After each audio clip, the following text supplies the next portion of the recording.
Audit reports the paper on business transformation. Thank you. This audit reviewed the controls over the transformation programme and focused in detail on a sample of 3 supporting projects.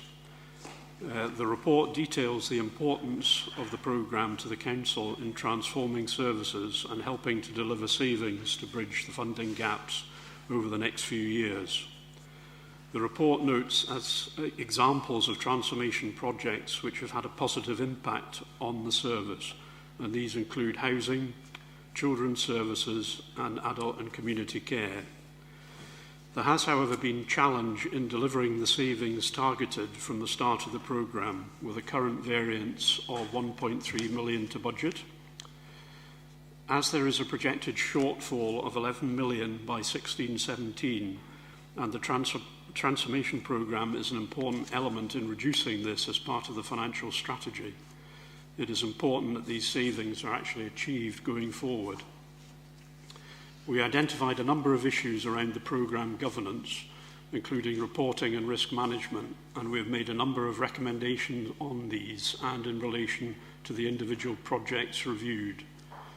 We therefore rated the strengths of the internal control as amber, which is a limited level of insurance. During the course of the audit, we were pleased to note that management had acted on a number of the recommendations raised, 18 in fact, and these recommendations are therefore already recorded as closed within the report. The Audit Committee is invited to review the contents of the report and endorse the agreed recommendations. Thank you. Thanks very much, Graham. There's been quite a lot of tightening up of the rigour of the process of the transformation programme. Have we any further comments? Councillor Thompson. Yeah, I think obviously the critical point around anything in transformation is that the targets are achieved. I think the report points out there's a number of issues that can be tightened up and improved, but ultimately, so long as we actually achieve the targets we're setting, that is the ultimate aim of transformation, and it is going to be a process that's going to have to continue. Certainly in the last period there has been significant move towards ensuring very specific targets are attached to individual work streams and that these targets are deliverable. So from that point of view moving forward, I would be confident that, and I think we can see that from the number of actions that have already been completed in the actual plan as outlined. I would have confidence in the work streams delivering as it have been agreed by the group. Are the savings we've registered all appropriately part of the transformation programme, or are they things that would have happened anyhow?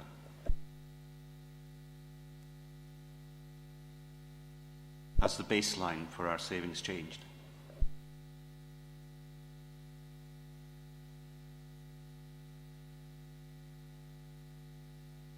Well, in the gathering silence, shall I have a go at that one, Chair?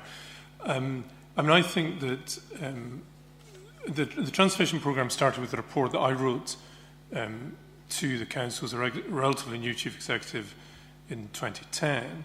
And what that report did was not simply set out the scale of the financial challenge, which even at that stage we knew to be considerable, though it's been significantly exacerbated since then, but also the need for transformation to drive cultural change, to improve service provision. And certainly if you look at particularly perhaps some of the successes which are identified in the report, and I choose, I suppose, children's services as a recent example, the embedding, if I can use that word, of transformation resources into children's services, I think has been fundamental in terms of being able to drive that change programme.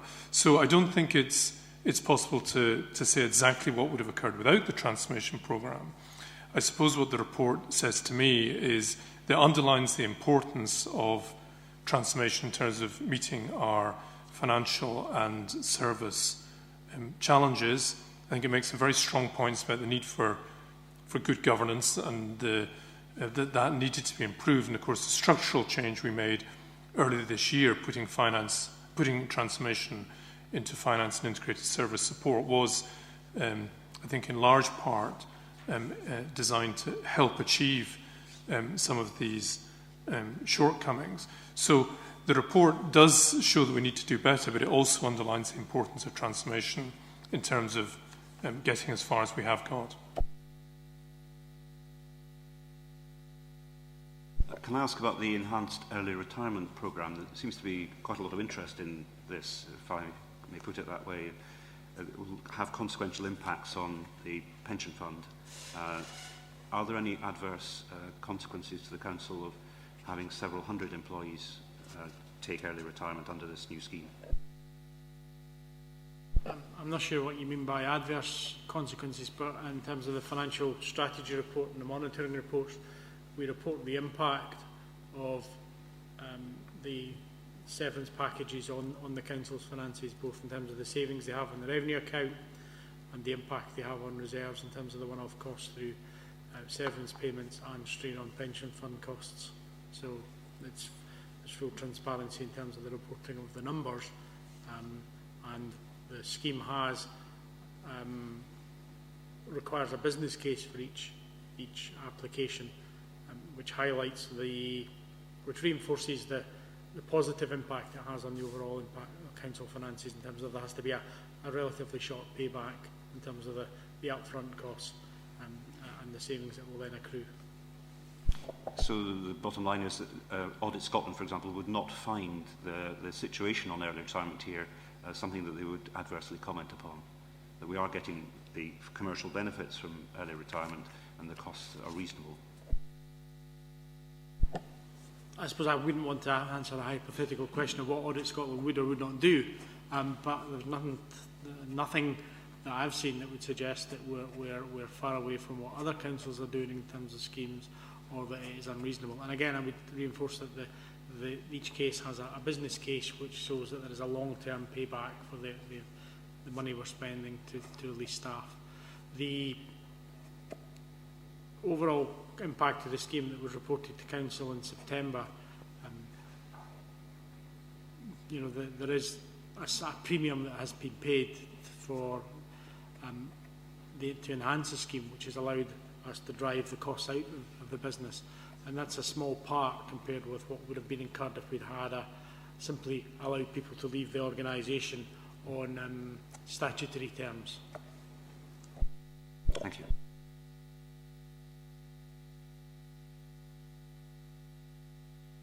There being no further comments, let's move on to the next item. Council tax liability and billing. Can we talk about progress in this area? Thank you. This audit report reviewed the key controls operating over the establishment of council tax liability and the dispatch of bills. Arrears recovery was excluded from the audit scope, as this will be included in an audit of arrears, which is on this year's plan. The audit identified a number of effective controls, but also some areas for improvement, including the statutory performance indicator for the collection of council tax, which revealed that Midlothian was positioned towards the bottom of the league table. We were 28th out of the 32 authorities for 2012-13. There were no detailed local procedures on how to calculate the SPI, and as a result of this, management were unable to clarify a number of queries raised by internal audit over its calculation. And there was a large backlog of cases which may have had an impact on the collection performance. There is no contract in place with the company who prints Midlothian's council tax bills, and this service was not competitively tendered. Quality checking of cases was not always undertaken to the level prescribed, which could result in errors being undetected and systemic problems not being identified, and there was a lack of audit trail in the annual billing file detailing how errors were corrected or which reports had been reconciled. We therefore rated the strength of internal control as yellow, which is a moderate level of assurance. We're pleased to report that 13 of the 23 recommendations made by internal audit have already been completed. The Audit Committee is invited to review the contents of the audit report and endorse the agreed audit recommendations. Okay, obviously the Council to be congratulated on taking the numbers down from 1,425 to 483, but that is because we've hired more staff. Chair. That's in respect of vacancies which have been carried in revenues have since been filled. We've also launched our trainee programme again this year with 4 trainees being recruited in the last 2 months so that we can have a progressive career path in respect of those revenue staff. We've had difficulty with that over the past 3 years with the consequence of welfare reform, where there was the intention that the council tax reduction scheme was abolished and the prospect of revenue staff being tupied into DWP didn't give the opportunity for us to recruit, and we have been working with existing staff on an overtime basis until this current year. Those staff, as I say, have now been recruited and our position has substantially improved both in terms of in-year collection and the variance on the previous year of council tax collected from 2013 through to 2014, where we were minus 4% on where we were to plus 4% at this time in September of 14. And if I'm indulged, I will copy these into to members.